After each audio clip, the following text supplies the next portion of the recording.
Hello, friends. This is me, Ankur Dikshit, once again welcoming you to another session of English language. आज का हमारा topic है words often confused or misused. Guys, if you stay tuned till the end of the video, I promise you there is a bonus tip coming your way. So without any further delay, let's move on. आज का पहला हमारा pair है जो confused words का है, that is accept. अब दोस्तों जैसा स्क्रीन पर आ रहा है, there are two different spellings. First one is ACCEPT accept, जिसका मतलब है to agree to receive something, यानी कि किसी चीज को स्वीकार करना. While the other one is except EXCEPT, इसका मतलब है किसी के सिवा या किसी के अलावा, excluding something. Next, there are three words adopt, adept and adept. Adopt का मतलब है टू इंक्लूड समथिंग न्यू, किसी नई चीज को स्वीकार करना. वाइल अडेप्ट हम लोग कहते हैं कि किसी नई जगह के हिसाब से अपने आप को ढाल लेना, किसी नई जगह के हिसाब से अपने आप को अडेप्ट कर लेना. तो अडेप्ट का मतलब है to become habitual to something new, ढाल लेना. Next and the last one is adept का मतलब होता है perfect in a particular skill, that is well skilled. Next, oral and aural. Guys, oral का मतलब होता है anything that is related to mouth, speaking, और ओरल का मतलब होता है anything that is related to ear, यानी कि hearing. Next, advice and advise. जैसा कि स्क्रीन पर दिख भी रहा है guys, one is noun while the other one is verb. Advice जो CE से लास्ट होता है, that is just a suggestion, यानी कि सलाह. वाइल एडवाइज जिसमें SE से एंड हो रहा है, दैट इज सलाह देना, मशवरा देना, to give a suggestion, and it becomes a verb. तो SE से एंड होने वाला वर्ब है. Next, one is opposite while the other one is opposite. Opposite का मतलब विलोम, विपरीत, विरोधाभासी, that is anti, opposite, contrary. While the opposite is appropriate. Guys, इसका एक सिनोनिम पूछा गया था कुछ साल पहले SSC में, that was opposite का मतलब होता है apt. तो ये प्लीज एक बात जरूर नोट कर लीजिएगा, APT apt का मतलब होता है relevant in any particular situation. Next, beside and besides. ये प्रीपोजिशन में बहुत ज़्यादा कंफ्यूज होते हैं स्टूडेंट्स. beside का मतलब है किसी चीज़ के बहुत नज़दीक या किसी चीज़ के बहुत किनारे, वाइल बिसाइड्स का मतलब होता है किसी चीज के अलावा ये भी, यानी कि in addition to. Next, childish and childlike. हम लोगों को लग रहा होगा कि दोनों ही चीजों में ऐसा होता है कि बचकानी का सेंस आता है, but no, childish is always taken in a negative connotation and it has the meaning foolish, while childlike is always taken in a positive meaning, that is innocent. Hindi में कह सकते हैं मासूम. नेक्स्ट, कैनन जिसमें double N है, canon जिसमें single N है. The first cannon double N वाला, जिसको हिंदी में कहते हैं तोप, a heavy and big gun. While canon जो सिंगल N वाला है, ये होता है रूल्स, नियमावली. नेक्स्ट, कैनवास जो सिंगल S से एंड हो रहा है, and the other one is canvass जो डबल S से एंड हो रहा है. कैनवास जो सिंगल S से एंड होता है is a thick cloth which painters used for making a painting. कहते हैं कि canvas painting. And the canvass that is ending in double S is campaign to promote something. कहते हैं ना कि कैनवासिंग कर रहे हैं, वोट्स मांगने के लिए कैनवासिंग कर रहे हैं, तो that is. Next, confident and confident. Confident का मतलब होता है जिसके अंदर बहुत सारा कॉन्फिडेंस हो, full of confidence. While confident जो DANT है का मतलब होता है आपका राजदार, यानी कि one who shares your secrets. Next, अब तीन एक से हैं, बोलने में एक जैसे नहीं होते और स्पेलिंग भी एक जैसी नहीं है. First one is accent, second one is assent, and the third one is ascent. तीनों देखते हैं. फर्स्ट वन जिसमें A के बाद डबल C है, दैट इज एक्सेंट, एक बोलने का अलग तरीका, way of speaking. Second one is ascent.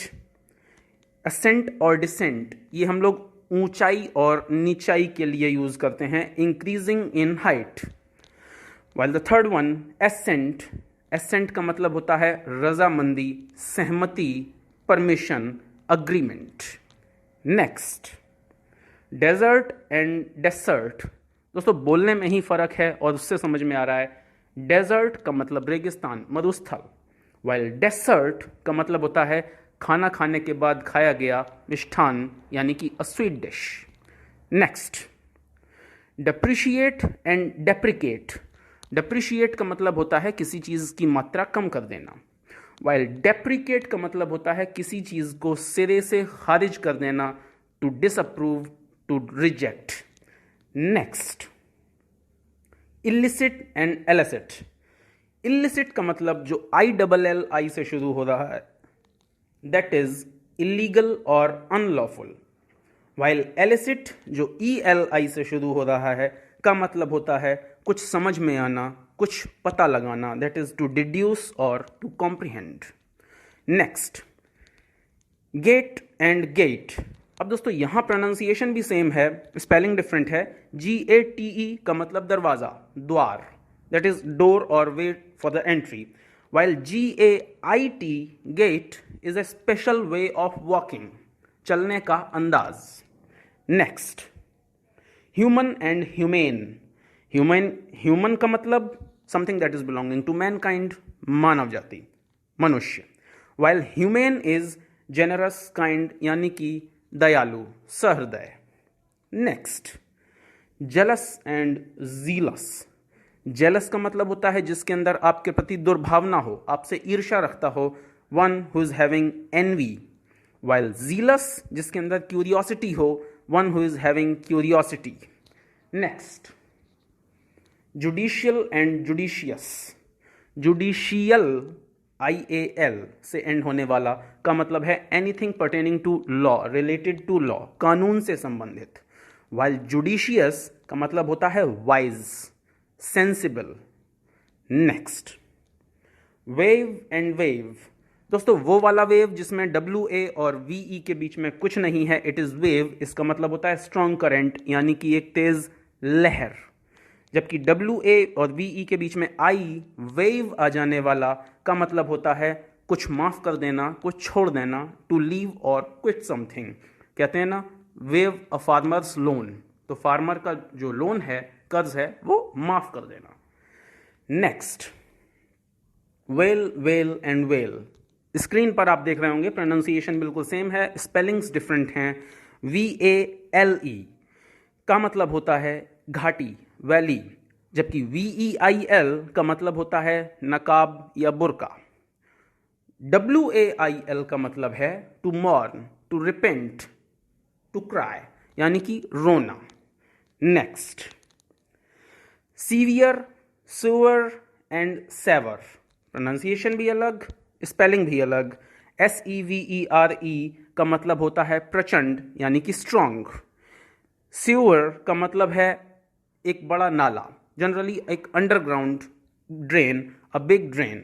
जबकि सेवर का मतलब होता है किसी चीज को काट के अलग कर देना, सेवर द हैंड, यानी कि हाथ काट के अलग कर देना। Next site, cite and sight. Once again screen पर देख रहे होंगे स्पेलिंग डिफरेंट है लेकिन प्रोनाउंसिएशन बिल्कुल सेम है। पहला SITE, SITE का मतलब हो गया एक लोकेशन।